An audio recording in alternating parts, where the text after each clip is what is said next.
And here we are. Welcome to the first traveling podcast of Live with Leaders.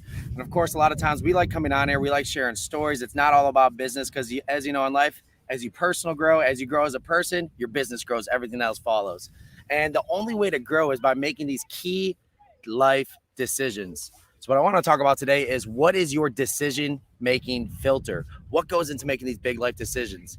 And it is absolutely perfect that I'm bringing on my cousin, Steph, and Matt Milia. What's going on, guys? What's up, brother? Hey. I'm really excited to bring you guys on here today because, you know, you guys made this huge life decision, right? Of course, you got some family down here, right?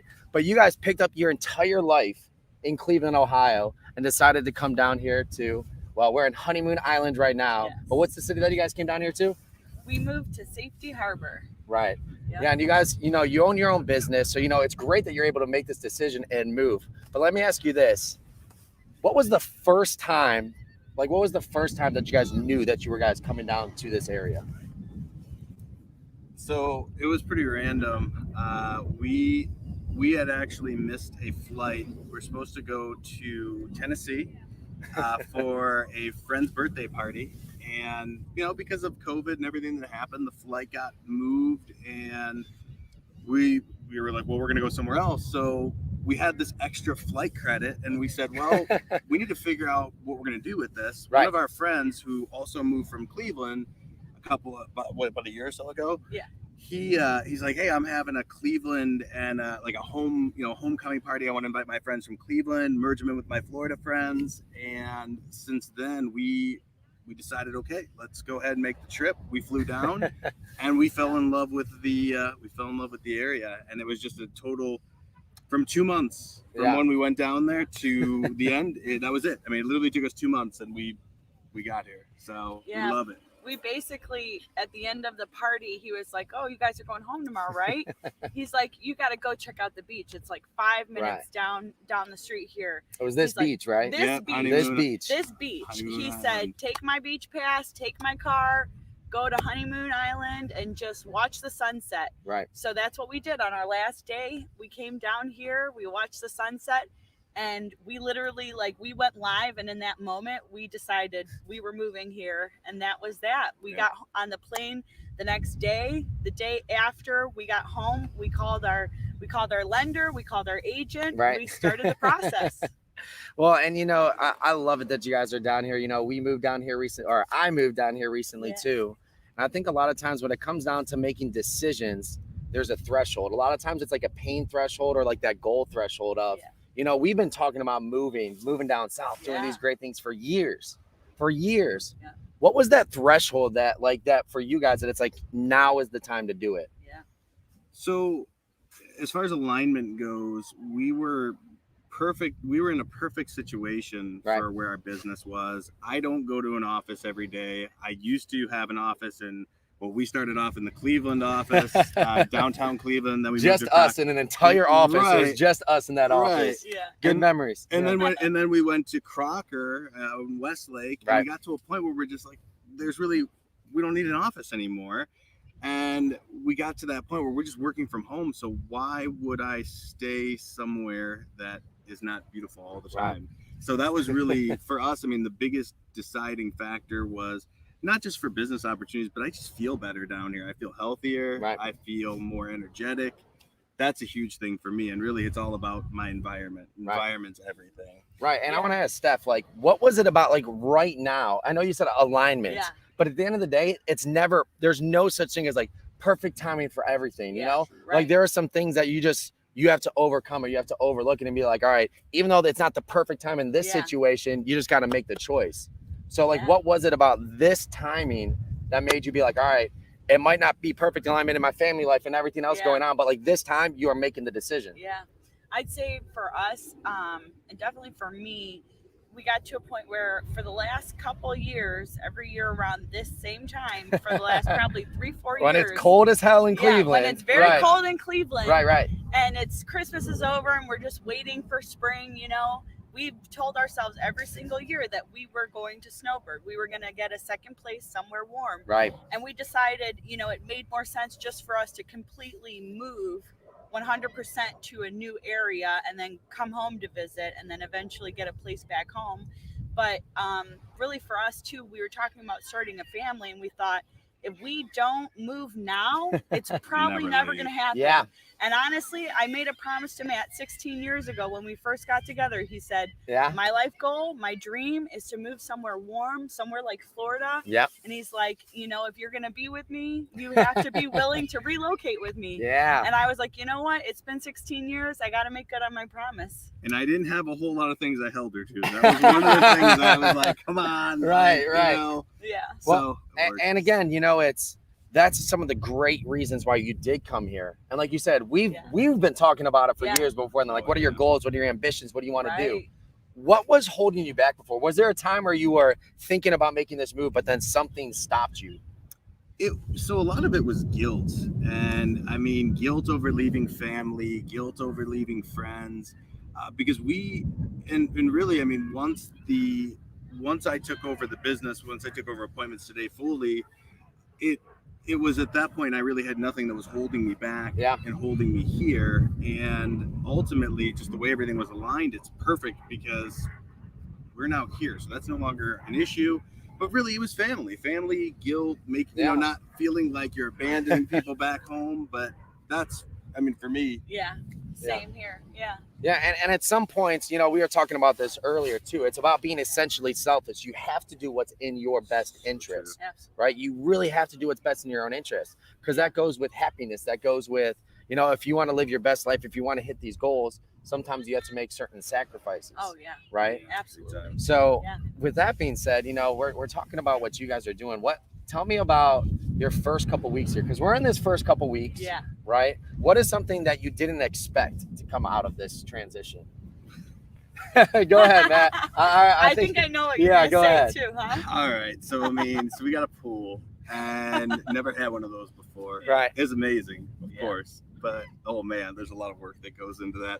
We're like at the pool store, and they're like, oh, got to get this pool cover, a couple $100. Right, we think, like, I'm going to have a pool. Like, all I'm going to do is relax by the pool. Right. Nope. Got to buy chlorine, Right. couple $100. I'm like, man, like, this is crazy. Right. And then I got my water bill, and I was like, whoa. Like, all right. So, I mean, because I'm used to paying like $60 a month, and like we take all the showers we want all day, drink all the water. But hey, you know what?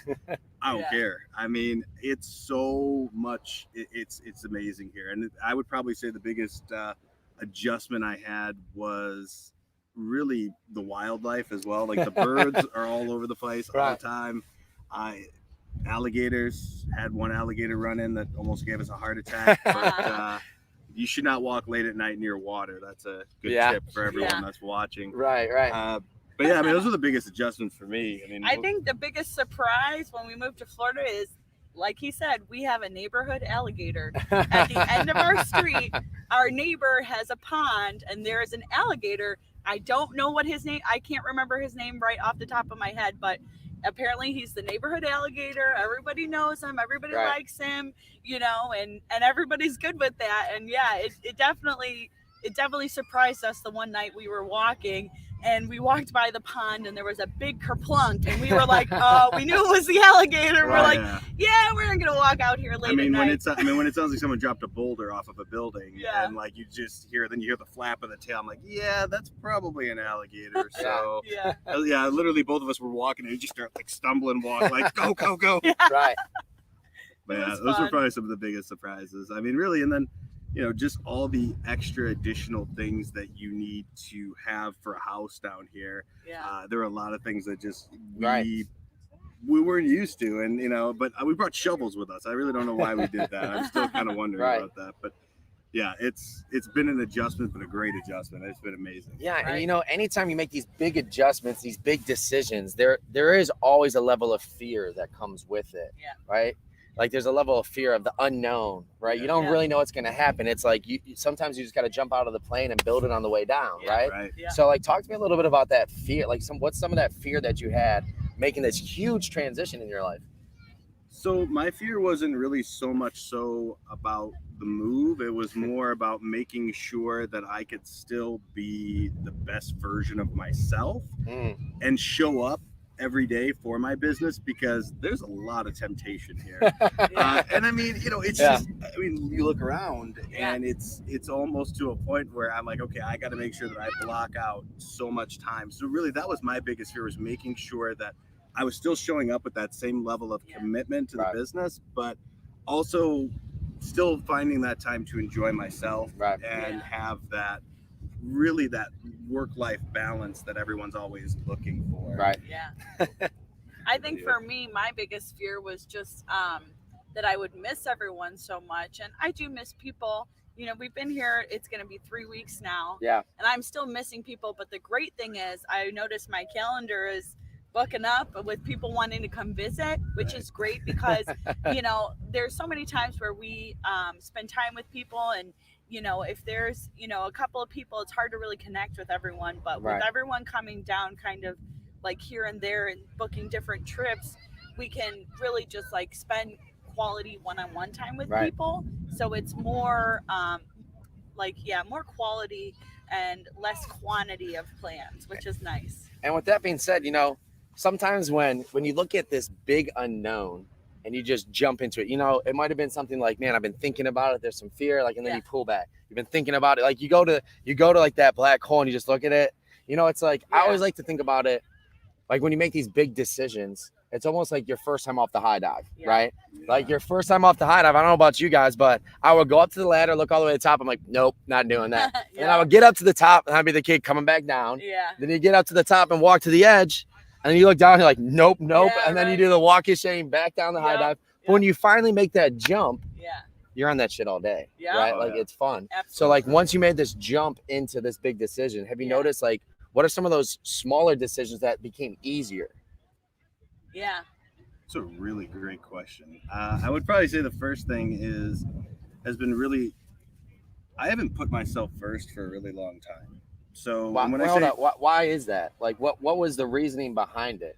Well, and when I say put myself first, I mean like, I feel like your physical health is one of the most important things. And down here, I have an energy that I've never experienced before.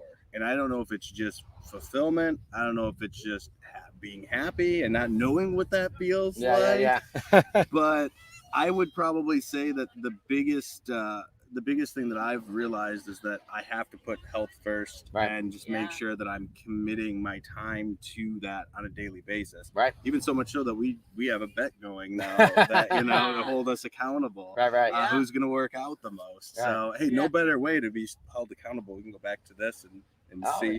Oh, no, we already shook on it. So it's over, man. It's over. Yeah. Right. I'm already counting that money. I'm deciding where I'm going to go out to eat. When this guy, I'll tell you. All right, we'll see. But I mean, that's really the biggest thing for me, was just getting into a place where I'm very much so creature habit. I need my routines. And I mean, breaking that routine, that was the fear for me. Right. How do I'm breaking my routine, but now I'm creating new ones. And to me, it feels a lot easier.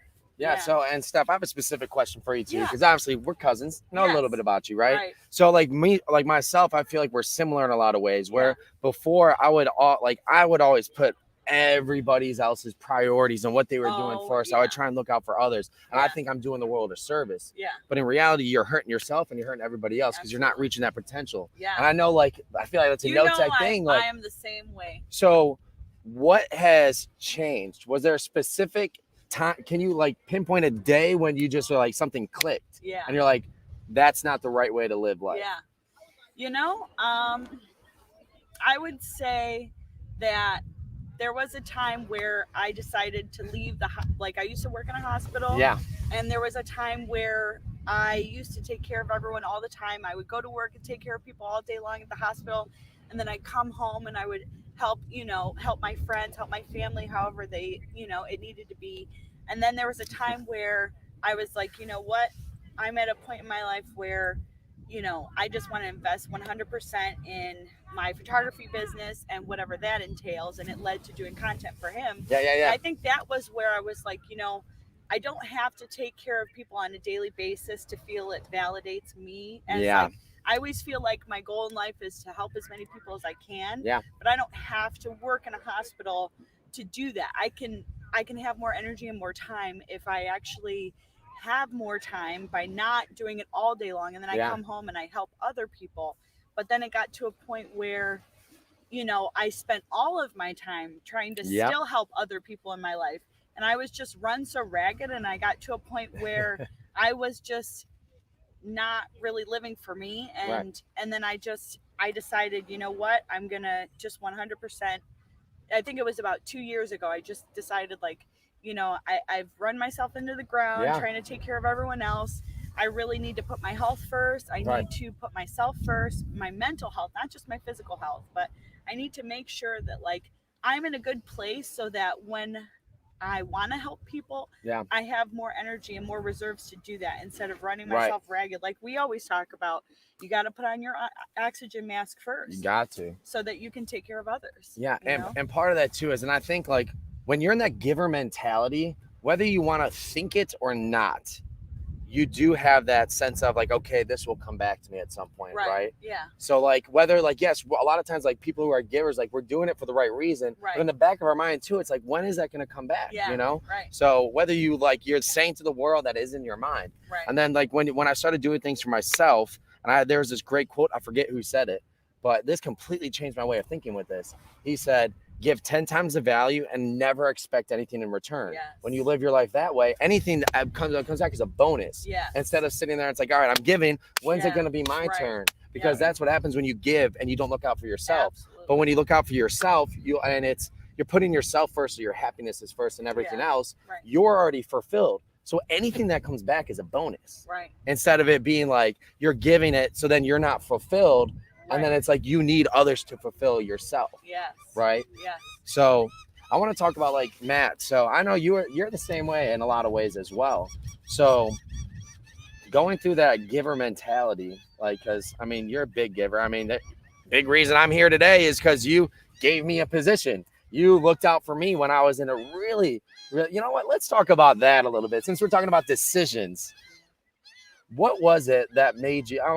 This is my first time asking this. No, you're good. A little off topic here, but what was in your decision-making filter when you decided to take a chance on me? This is really funny, but I don't even know if it's funny. It's more or less. So our high school football team sucked. We're terrible. And I remember watching you play at the Browns Stadium, and I was just blown away. I'm like, oh my God, like this kid has like talent I've like never seen. And I've never been with sports. I mean, for me, like I'm a shorter stature guy. I'm not really the most like athletically gifted, but at the end of the day, I was looking, I'm like, oh my God, like this is like, I was literally like a fanboy. Like I'm like watching, I'm like, go Nick. Like I'm watching them score touchdowns. He's beating the hell out of the Brecksville Bees. And I'm like, yeah. Which was tough for me because I'm from Brecksville and he's from North Royalton. And we used to get whooped by them. So like, I just watched like your work ethic. I saw, and a lot of it too was charisma. Like you were very charismatic, and you were one of those. You're one of those guys where you're sharp, you're intelligent, you're well spoken. And even before you had the training, you always had an air about you. And I don't, when I say an air, because sometimes people look at that like, oh, you know, an air. Like no, like you had this a level of swagger that goes. Confidence and cocky, there's a very fine line. Oh, it might have been tiptoeing it a little bit for a time. That's all right. But you had that, and I knew that with the right training, the right skills, the right implementation, and just, you know, helping you grow, you'd get to a level that was unforeseen. And I mean, that's really why that was one of the main reasons why I saw that talent in you. And I like to think that I'm someone who I could see talent where other people sometimes overlook things. And you know, speaking of decisions, and that's great. I've never asked that before, so it was great to hear that side. And when you make decisions, especially when you're married and you're involved in the business, and you just so happen to be the cousin of the person that's coming in, you had a huge decision to make. So like, what was your decision-making filter on that when you heard that he might have been looking into like bringing me on board? Because you had a lot of things in play. It's your husband, there's a business, and I'm your cousin, so like there's a lot going through your mind. Honestly, it's funny because there was just never really a process. Both Matt and I think at the same time he needed someone, and I think at the time we just he was talking with Mike, and Yep. they were doing stuff with insurance. Yeah. And because he was talking with Mike, we thought about you. And it's funny because when he said, what do you think about me hiring Nick? And I was like, I was actually thinking the same thing. I was just thinking you would be perfect for that role. Yeah. And there wasn't even like a process. It was just something that it hit me like a light bulb. And it's funny because sometimes married people, like Matt and I, a lot of times, like we've been together for 16 years, a lot of times we'll have the exact same thought, and we'll just finish each other's sentence like, what were you thinking for dinner? Tacos. We were both thinking tacos. It's like, oh, who are you thinking that would be a good fit for this role? Yeah. Nick. We were both thinking Nick would be a great fit for the role. Yeah. And just you have a go-getter mentality, and just like, you adapt, you always find a way to persevere and push to the front of the line. Right. And that was something that like we needed someone like that. Go ahead. I wanted to add one more thing. So, Yeah. I mean, because Al, which shout out to Al Stasic, he took a shot on me as well, because I had I've never been laid off from anything ever. Right. I had one job I was laid off from. It was in IT. And I was the guy that wouldn't shut up. I wasn't nerdy. I was always like loud and boisterous, and they're like, yeah, this guy doesn't fit into this mold. So when I got laid off, I mean, that was kind of a big hit. And then going to work back in the inside, it was very humbling. And then going to work in inside sales, and I mean, that was the lowest paying job I think I ever took in my entire life. Right. But I saw something in Al, and I'm like, this guy's he's a good leader. I think that I can really learn some things and bring value to his business. Right. And I thought the same for you. I was thinking, well, if I bring you into because it's all about an ecosystem. That's how I look at this. No matter what, you are the equivalence of the people that you surround yourself with and that you align with the most. Right. Yeah. And that's where I figured that if I could put you into a system, just like Antonio Brown getting put into Tampa. Right. Which I mean, hey, it's relevant to where we are. Right. But I mean, he literally fit in the system. Now he didn't fit with the Steelers and he didn't fit with the Patriots, but you put him in that system, and with Tom Brady, all of a sudden he's thriving. So and I definitely appreciate both your answers. And for those people out there, like right now, they might seem like, Nick looks driven and all these things, but at that moment, was this like 6-7 years ago? Yeah.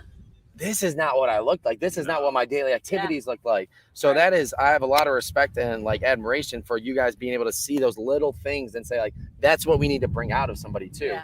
And I think when we're talking about decisions today, decisions is a compound effect. It isn't this one thing that happened and that's like your life of like why this happened, right? Yeah. Decisions are a compound effect. So this decision was also enforced by the one before it, and the one before that, and the one before that. So like because of the decision you guys made to take a chance on me, there have been so much like our entire lives have been changed because of that one singular decision. Yeah. And then it's a compound effect from there. Then the lives I've been able to impact because you guys made that decision, right? So can you guys think back to a time when you made a decision and you can accredit it to like a big reason why we're sitting here on the freaking beach at Honeymoon Island? Yes, I have a really good one. So yeah, I got reached out to. This was back in 2014. Yeah. This is back in 2014. And my old employer reached out to me. It was Nations Lending. Right. And they're a phenomenal institution. But they had this thing going on where people that didn't have homes or they were like about to foreclose, they were, saving programs to help save people money. Right. And what ended up happening, I got offered a position there and it was making like almost double what I was getting paid at the time. Right. And I loved everyone there. I had great relationships with those guys, but there was just something about Al, and I wanted to, at the very least, put it out there and say, hey, I really respect everything you've done. Yeah. I think I may end up taking this other position. Yeah. We started talking, negotiations, all that fun stuff. We made it work, even though I was going to still make less there in the interim, in the short period of time. It was the best decision I ever made because if I was chasing after dollar bills, I would have never had appointments today. I wouldn't have started it. Yeah. I would have been, I can't say for sure what the future would have bring, but it wouldn't have been this. It would have been something totally different. Right. We never know, right? And in that decision, I mean, having that freedom to say, you know, I have my own business, I can go where I want to go. That was really the biggest change for me, is making sure that I didn't go chase after the dollars. I stuck with someone that I saw a vision through and saw that had my best interest to help me grow. So that was, for me, that was the biggest one. Yeah.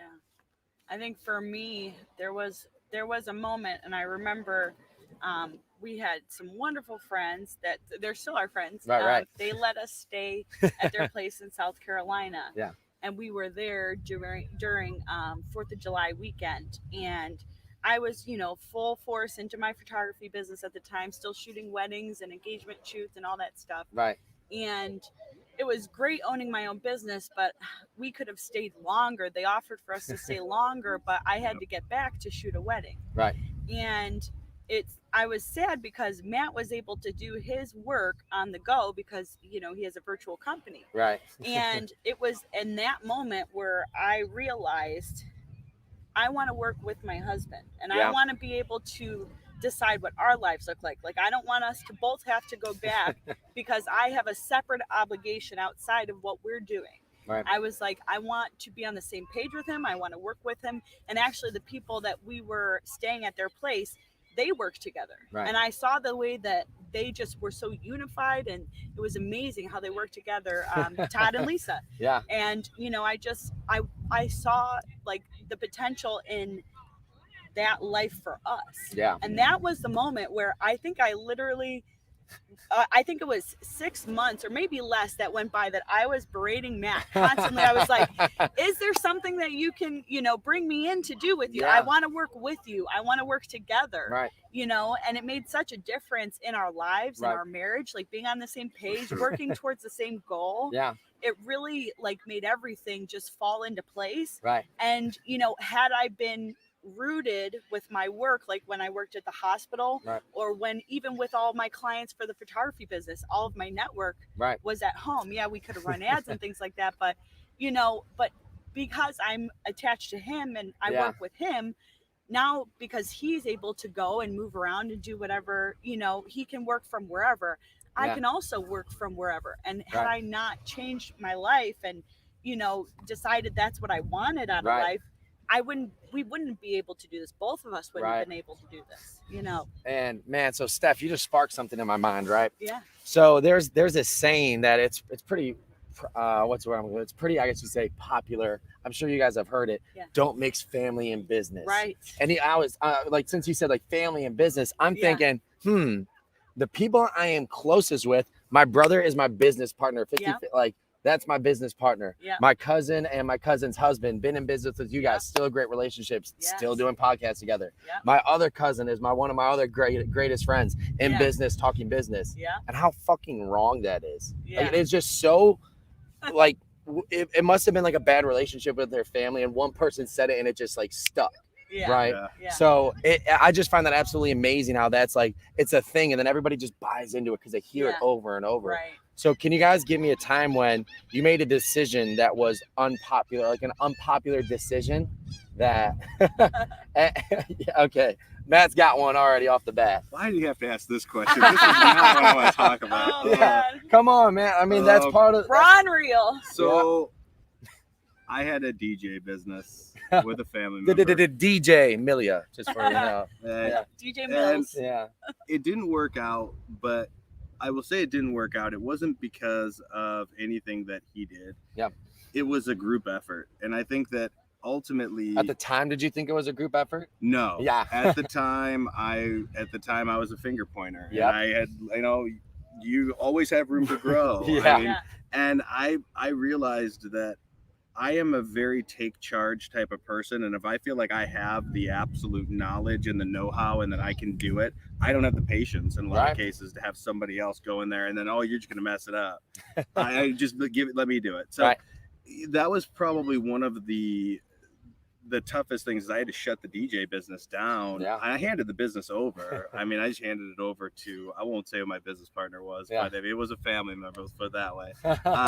And I handed the business over. I said, look, you know what? You take it over. You do all the stuff. And then he realized after the fact, he's like, wow, this sucks. a lot more difficult. Yeah. Wow, so you actually do all this? You have to put the list together. And like, we were doing weddings. So, I mean, and I mean, brides are not easy. A lot of pressure. Actually, the funny thing is, brides get a bad rap. It's actually usually the family members that are more difficult than the brides. Usually it's like the mother of the bride. Or I'm the aunt, and she said, you could play this. And I'm like, get the hell out of here. Right. But it's, that was probably one of the most unpopular decisions. It was tough for me, too, emotionally, because I was, you know, I mean, it's a close relationship, and I'm like, I'm stepping away. Right.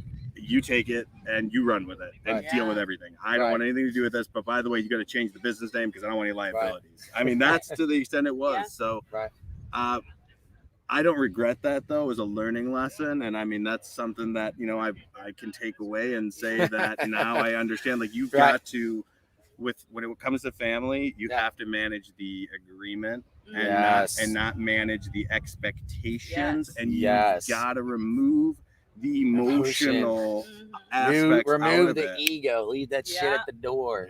Yes. Leave it at the door. First high five on the beach. There we go. And you know, especially going into, you know, I love talking about decisions, and we'll get into business a little bit too here. So a big decision in business is like, when am I going to make that hire? Who is the right next hire? When do I decide that my time is more valuable doing other things, and then start spending money to gain time back, right? That's such a hard decision. But for me, it was like, I felt like I held on to it so long where I'm like, okay, I can do it quicker. I can do it faster. I can do everything. And then you start getting overwhelmed, and you get to a point where once I did it once, I'm like, wait, so I could just pay you this money and you'll do this work? It was like, oh my gosh, I want to like a hiring spree then, right? So what was that for you? Like, when did you decide that it's like, I need to start hiring people because you cannot do everything? So this was it 2016? Yeah. So 2016, we started the business. You started it in 2015. Thank you. I should know that. Started it in 2015, and we, within a year, I mean, we had close to 30 clients. And I'll never forget this. I had no admins. I had no finance. I had no person helping to do 30 the clients. 30 clients. No admins. No admins. No people to help do the finances. Right. Only ISAs, so people that would actually make the phone calls to the clients. And then I would hear every single, either whether it was good or whether it was bad, I was getting all the feedback. I was dealing with... Usually you get the bad feedback. It's very rare when someone calls, hey, great job. I know the role. That one is rare. So you're getting calls, you're like, oh, shit, you're trying to look it up. And then I was spending time, of course, you know, on the phone, making sure that everything was working properly, making sure that everything was done. And then the biggest thing was I was spending a lot of resources and time trying to figure out, well, how do we get more leads? I got to find time to, you know, cold call, prospect for those leads. So, I mean, for me, the best thing I ever did was hire an admin, because her and I were on the brink of a divorce, because I mean, I was literally working. I would start work at 7 a.m. And I'd get into the office. I wouldn't leave the office until 7 p.m. I'd get home at about 7:30, and then by the time I got home, it was literally, I would scarf down some food, and then probably not the best food too. I know when you're in those groups and you're in the grind, it's never the best food. And then between 8 and 11, I'd be on my laptop, sitting next to her, but I wouldn't really be paying any attention, any mind to her. She'd be doing her own thing. She'd be trying to talk to me. And he would just be like, what do you call that? Just on like autopilot. So I mean, for me, like that was the time in my life where I'm like, okay, a decision needs to be made. I need to start, you know, we were making a good amount of money at that point. Profit was awesome.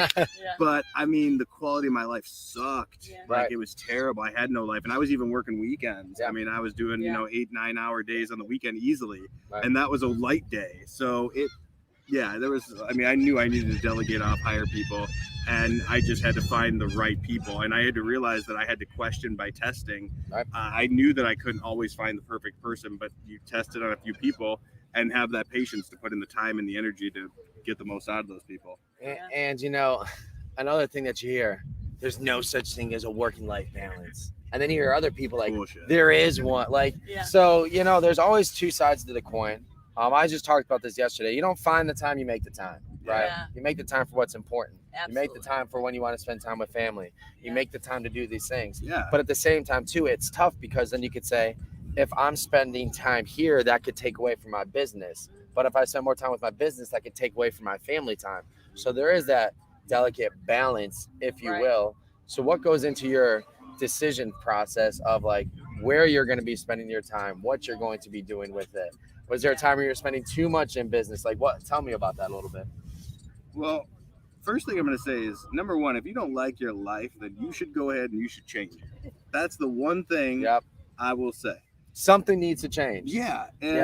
And if you do the same things over and over, you're not going to eventually like it. It's not going to like something magical is not going to happen. If you're doing the same thing, making the same decisions, you're going to get the same results. And so many times, and this is going to be very unpopular, but this is the truth of the matter. So many times people, they don't invest their time in the right places. They don't invest their time into the right things. And then they don't understand why their goals don't get to where, they don't get where they want to get in life. Right.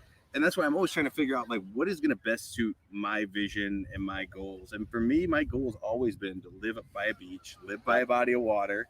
It's the golf. We talked about this yesterday, but which I'm thrilled to be. Golf, ocean, same thing. Golf. Yeah, kind of. But it's for me. I've always wanted to be by a body of water outside of Lake Erie. I mean, that's a body of water, yes, but it's just I didn't like the weather. I didn't like the gray clouds every day. I mean, hell, it made me depressed. Right. I mean, I get seasonal depression, and I didn't even know that existed until I came here. I'm like, well, I don't have any anymore. I feel great. So, I mean, but those were some of the trigger moments. Those were the things that made me decide that I need to change my life. I need to hire on people because ultimately you can go fast alone or you can go further together. Yeah. And I mean, if you're by yourself, you're only going to get so far. Yeah. So, Steph, I love talking to you about these kind of things. You know why? Because I know that a lot of times, like, I go through this whole thing where it's like my mind can be so focused on business, then my personal, my spiritual, and everything else falls. Yeah. And then sometimes it's vice versa. Mm-hmm. So for you, how do you decide when to spend time for yourself? When to send like, I need me time?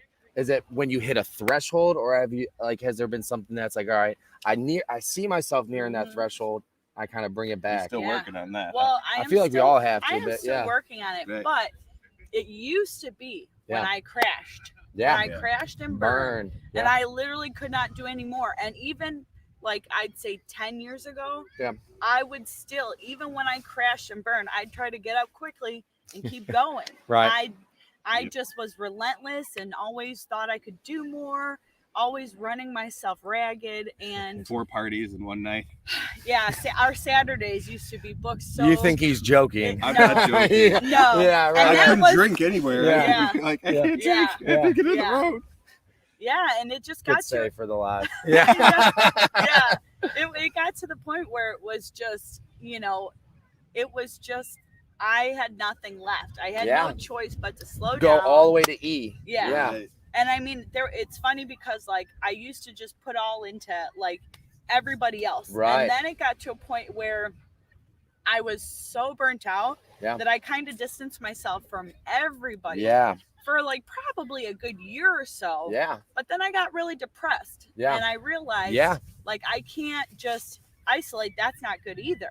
And I was like, I need to focus on my photography business. I need to be serious. I need to, grow up, be an adult, and focus on making something. By the way, grow up and be an adult. That's like to me, I feel like that's one of those things you hear in your head that you've been told in your life, and that's bullshit. And that you don't have to grow up. You don't have to do these things. Like that's like that stereotypical bullshit that people feed you. And it's like, dude, I'm a kid. I'm loving life. I get to play basketball and work for my computer. What's adult about that? But guess what? I'm living my fucking life. I'm living a good life. Exactly. Yeah. What? So I really found that like I needed to find a good balance. So I kind of put more parameters on when I was spending time with people. Yeah. You know, I focused more on spending time with people on the weekends and more on just like making sure I got my work done early during the week. Yep. And then afterwards making sure that like I stopped to take breaks to eat, and Yeah. not at 10 o'clock at night when I finally stopped, but Right. you know, like a decent time, like stopping at 7 and then, okay, yeah, maybe we got more stuff to do, we'll do it after. But trying to like find a routine and a rhythm, Yeah. so that, because if I don't find a routine and a rhythm and actually schedule in time that I'm, you know, going to be, you know, we're going to eat, we're going to stop, and we're going to work out, you know, Yeah. and we're going to, you know, block out these 2 hours during lunch for, yeah, it's going to be workout. Right. And then we're going to eat lunch, and then we're going to get back to it. And it was just really scheduling time and realizing that like I really enjoyed just putting into myself and trying to like take care of myself, and how Right. much fulfilling, like how much more fulfilling my life was when I started focusing more on making sure that I took that time. So, and I'm glad you bring that up too, because that's something for me too, where I always used to think like self-help books, the motivational books, those videos you read, the old sayings. I'm like, oh, that's all BS. That's Right. corny. Like, Yeah. I don't need that, right? Yeah. And then all of a sudden, I remember it was Earl Nightingale, The Secret. Was it? It's like this old school black and white dude. Like you think of like an old 60s movie like The Twilight Zone, that voice. That's Yeah. Earl Nightingale, right? Yeah. That's what I was listening to. But it was that, like, I remember sitting in the office watching that video, and I'm like, that was a moment that changed for me. Something clicked, and it's like, once you think a certain way, once your eyes open up to it, you're like, holy crap, there's a whole nother world out here for this. Yeah. Right? So true. So was there a moment for you, Matt, where like you learned this one thing and it just changed your entire perspective? Like the glass ceiling broke and you're like, there's a whole world out here. I wouldn't say it was just per se like one thing. Right. I mean, but it was a series of many things. And I realized that one of the probably the best takeaways I had was, man, my ADD is all over the place. The seagulls, the kites. I know. So This kite, I thought I was about to crash into this. I was ready to jump up. That's why I was looking over. I'm like, man, you better not crash this kite over I here saw right the now. soccer ball coming over. Yeah. I'm like, what's going on here? Yeah, that's gonna get booted over here. Right. In the ocean. I Gulf, would- whatever. I would say for me though, I mean, the biggest thing that I've learned was that you always need to invest in yourself, and however you show up to things. I mean, if you're not well rested, if you're not like, because like you were saying earlier, everything in your life is a series of decisions. I mean, if you decide to eat like crap, and let's just say it's one meal, and then all of a sudden it becomes 2 meals, and all of a sudden you can't stop eating like crap, which happened to me in Ohio. Because you know you're down here. Well, gray skies all the time. You don't feel right, and you're like, yeah, I'm not motivated. But I mean, like for me, I think the biggest thing that's helped me is learning how to master being influential, being persuasive, having the courage to jump on here and do this stuff and get very real. Yeah. Because it's not easy. Because sometimes you want to have this bullshit mask on, and you're like, oh, I don't fucking want anyone to see see what's behind the mask. But I think we're not talking about face masks here, guys. No, just to clarify that. We won't talk about that. Yeah, no, we don't do that on this one. We don't do that on this podcast. Right. But ultimately, it's being able to just really master the communication and just do everything that you can to better yourself and invest in yourself. And 10% of your income should go into investing in yourself, but no one does that. But okay, so not no one. I shouldn't say that. Yeah, I know what you're saying. Yeah, and so to me, a lot of times too, I find it ironic. Now, it used to get me angry. I used to be one of these like, oh, these people, I wouldn't do that shit. But I used to do this a lot. And then when I would see this happen after I changed the way my decisions were made, it would piss me off and then I'll get to the reason why. And then after a while, I just find it ironic now, and it's just like now it doesn't even distract me whatsoever. So what would happen with me was I would go out all the time. I would go out, drink, party, do all this crazy stuff. And then I would sit there and be like, oh, yeah, I'm going to get there someday. It's like, oh, yeah, I wonder why my life's not moving forward. And it's like, oh, yeah, I'm doing everything I need to do. When in reality, I'm just like, I don't know if I'm lying to myself, if I'm deluded, like, and then all of a sudden it's like I make a post about personal growth and I'm like, oh yeah, that's me growing, right? Yeah. I'm making good decisions. I'm posting about it, right? Mm-hmm. And then like I said, and then I found it like it would piss me off because then I would see, like I would hear and I would talk to people. It's like, man, I'm doing everything I can. I'm doing all these great things. It's like, then you see the snaps, you see the videos of like going out, doing all these things. It's like, you're really not doing everything you can. I don't know if you're lying to you, me, or both of us. Yeah. But when was it that, like, how do you make that decision of when it's okay, like, to go out to like live your life, but also it's like, all right, I'm staying in this weekend. Like, I need to work, I need to grind. I feel like that's always, again, that balance a little bit. Yeah. I don't know if you're asking me or Steph or both. I'm asking Steph, you know, we Oh, don't yeah. know. Go ahead. Let's hear what Steph has to say on this one. You know, it's a daily struggle. It's Yeah. a lot easier now that I'm down here because I have such a huge, you know, network, family, friends. There's so many people, and it was like, okay, yeah, next weekend I'm gonna get some rest. And then Right. someone, hey, what are you doing next weekend? We got this going on. I'm Right. like, ooh, that sounds like fun. And honestly, FOMO. That face says it all. Like, FOMO. Yeah. I have the worst FOMO out of anyone you will ever meet. Yep. Snapchat. Oh my God. The one night we were down here, it was They're getting sushi. It was the one night So? that we didn't do anything. Matt's It was like, okay. Friday. Yeah. Matt was like, Yeah. let's just stay home. Our friends down here were getting sushi. Right. I was looking at Snapchats. All of our friends back up in Cleveland were out getting sushi. Big boxes Like, like I need to that. get Sushi. sushi now, Sushi yeah. is my favorite food. Right. And I was just feeling that FOMO harder than ever. I was like, oh my goodness. I was like, everybody's out getting sushi, Right. but me, the person who loves it the Right. most. And Matt was like, you know, we got so much to do, and you know, we spent, you know, some time out already. We've been, you know, doing this, doing that. We just moved, and it's like, yeah, you're right. Like, And I this- don't have to go out for sushi for the millionth time. You And know, this move cost over $45,000. Yeah. I mean, between down payment and between a moving truck. I mean, that's Right. one of the things I learned. Sorry, sweetheart. Yeah. Yeah. But yeah, I mean, think but you're I'm What like, we made gotta you make- decide you're to cut low. Stephanie You're off? low. No. Yeah, you're lowballing it, Yeah, babe. yeah. I probably am. It- Well, it costs- 45,000 Right. cash out of pocket, but yeah, Yeah. I mean, that was. You're not even Tough. thinking of the movers. Right. I don't want to talk about that, but yeah, But honestly, like, there was a time where There's a I lot. was just so burnt out, Right. and I realized I needed to start slowing down. I needed to stop saying yes to everyone. Yep. And I think it was probably around 2016, I started getting burnt out because I Yeah. started my photography business back in 2011. And I really picked up a lot of momentum in 2015. Right. And I was really pushing myself because, you know, I wanted to change out my income from what I was getting from Right. working at the hospital. I wanted to really be full-time more with my photography business. And I realized I couldn't keep up with my lifestyle of going out all the time, having all these really close relationships where, you know, I'm a giver. And when people know you're a giver, a lot of times they're attracted to you because they know that you're going to support them no matter what comes up, yeah. no matter what hour it is. I mean, I would get calls sometimes at 6 a.m. for Right. people asking I'm the for mean help one. and favor. I'm the mean one of the relationship. And He's it- the it bad helps guy. because No. I Yeah. need him to be there to remind me that Right. I need to take care of myself. And you know, it was one of those things where I slowed down, and like I said earlier, like I slowed down.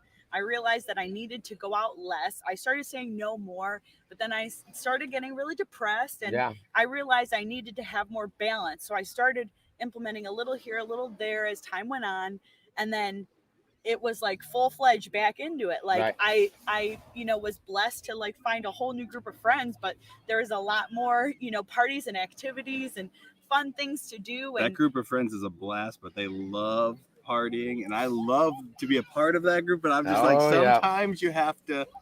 Yeah. You have just this balance. It's Well, like anything yeah. else. And It's so balance. it was one of those things where I you know, really realized that like I was just running myself ragged. Yeah. And that was one of the biggest motivators when Matt said we need to, you know, he wants to move. This is it. We've been talking about it for a couple of years. And I realized that I lack sometimes that self-control of saying it's time to not go out. It's time to say no to some things, Yeah. or it's I'll say no to the next thing. Like Right. just this one more thing, just this one more thing, Right, you know? right.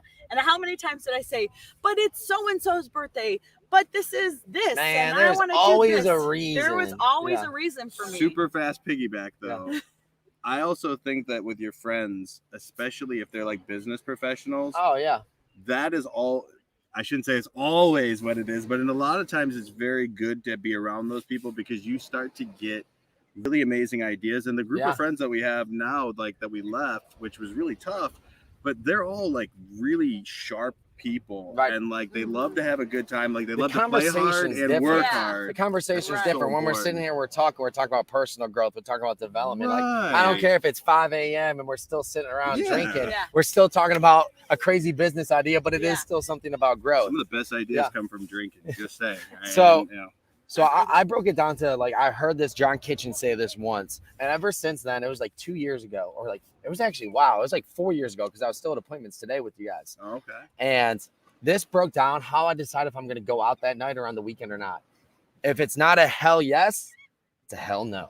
Like if I hear it like to go out, I'm not like hell yeah, let's go, let's do this right now. I'm super Right. pumped. It's Yeah. nope, not going to do it. Because Yeah. then it's like should I? And then Yeah.